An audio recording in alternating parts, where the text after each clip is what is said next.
उमा क्षमा सापहुते भारी। अगर हम किसी को क्षमा कर देते हैं तो हमारी क्षमा उसके ऊपर सांप से भी ज्यादा दंड देने वाली बन जाएगी। अगर हम चुप हो जाते हैं तो मालिक हिसाब करता है, और जब हम हिसाब करते हैं तो फंस जाते हैं। तो ऐसे कोशिश करें, जब हमारा कोई अपमान करे तो हमें सहकर वहां से चल देना चाहिए, हिसाब भगवान के ऊपर छोड़ देना चाहिए। लड़ाई झगड़ा करना, मारपीट करना, हिंसा करना, अपने को बंधन में डाल लेना है। हमें लगता है अपने को बचाए, एक लंबे दुख भोगने से अच्छा थोड़ा कष्ट सह ले। जैसे कोई हमें गाली दे रहा है, हमें अपमानित कर रहा है, यदि हम उससे लड़ गए तो हमारे अंदर क्रोध आ सकता है, मार पिटाई हो सकती है, रिपोर्ट हो सकती है, फिर हम आगे बंधनों में फंसते चले जाएंगे।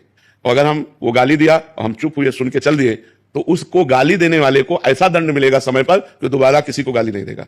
मालिक बहुत, हम यही कई बार चर्चा की है, देखो हमारे यहां भी मुकदमा कई कई वर्ष चलता रहता है, तब हिसाब हो पाता है।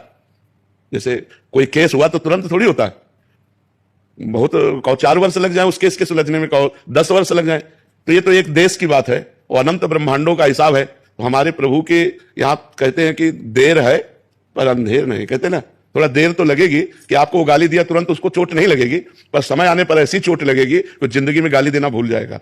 अपने को सहना चाहिए, ज्यादा विरोध और लड़ाई झगड़ा और हिंसा आदि करने से हम खुद बंधन में पड़ सकते हैं। तो हमारी सलाह तो यही है कि अगर कोई गाली दे तो चुप हो जाए, कोई अपमान करे तो सह ले, अपना कर्म मान करके कि कोई हमारा बिगड़ा हुआ कर्म होगा। अब हम तो साधु वेश में हैं तो यही समझाएंगे, हम तो ये कहेंगे कि अगर वो गाली दे रहा है तो हम सह जाते हैं, और वो हमको अपमानित कर रहा है तो चुपचाप चले जाते हैं, हिसाब भगवान के ऊपर छोड़ दें। क्योंकि जितनी जेलें भरी हिसाब करने में ही तो भरी है।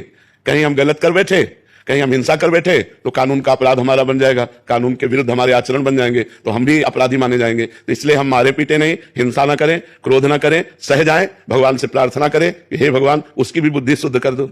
उचित तो यह है कि हम उसके लिए भी अच्छा सोचें कि भगवान अगर आप इसकी बुद्धि शुद्ध कर दे तो गाली देना बंद कर दे, ये भी एक अच्छा आदमी बन जाए, तो आप इसकी बुद्धि शुद्ध कर दो। हम तो यही प्रार्थना करेंगे कि भगवान सबकी बुद्धि शुद्ध करें, लड़ाई झगड़ा ना हो, एक दूसरे का अपमान ना हो, एक दूसरे को दुख देने वाले वचन ना बोले जाए। पर आज नाक में गुस्सा रखा है सबके, नाक में गुस्सा, जरा सा धक्का लग जाए तो आदमी आदमी के ऊपर एकदम टूट पड़ता है। हो सकता है वो बैलेंस बिगड़ गया, उसका धक्का लग गया, तो अपने को बोलना है कोई बात नहीं, कोई बात नहीं, आप संभलिए और आगे बढ़िए।